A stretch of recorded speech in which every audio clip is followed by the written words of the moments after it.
I'm talking about making a mockery. Let's make a mockery of politics and the free world at the moment and show you a little bit more of what's unfolding in the United States. Here is President Joe Biden about to run for a second term, supposedly. Here he is talking about a little of his family history. Think about it this way. My grandpop, who I never met, he died in the same hospital I was born in 2 weeks before I was born. Cute story, but see how it checks out. An anecdote that is sure to pull on the heartstrings, but Sandra, it's a story that does not appear to have the added benefit of actually being true. Biden's grandfather that he was talking about there died September 1941 in Baltimore. President Biden was born November 20th, 1942 in Scranton, Pennsylvania.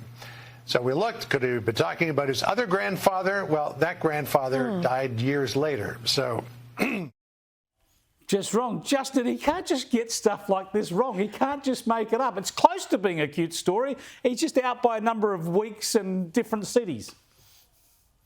Look, I got to tell you, I'm not having a go at you here, Chris. I'm not having a go at anyone. And I have been one of the first to make jokes about Joe Biden. I got to tell you, I can't make jokes about him anymore because I think it's serious. I think he's got a serious medical condition. Whether he is suffering from a diagnosed dementia or whether it's something else, he is seriously ill and has been for some time.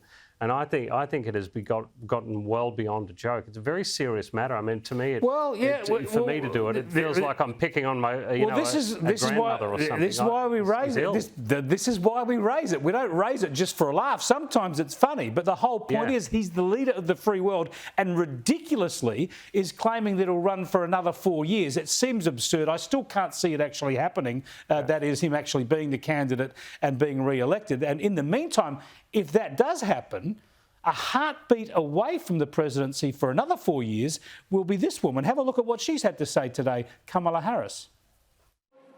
I think it's very important, as you have heard from so many incredible leaders, for us at every moment in time, and certainly this one, to see the moment in time in which we exist and are present, and to be able to contextualize it, to understand where we exist in the history and in the moment as it relates not only to the past but the future. In the moment. She does not have the excuse of dementia.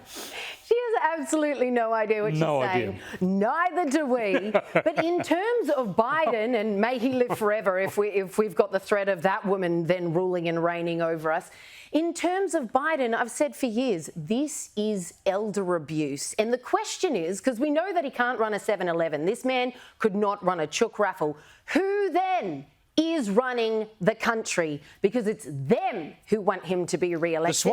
The swamp. Propping him up however they can. It's one thing Trump got right. The swamp's running it. The bureaucrats are running the show. Exactly. That is all the time we got for a very packed Wednesday wrangle. Great to talk to you again, Liz and Justin. We'll see you next week.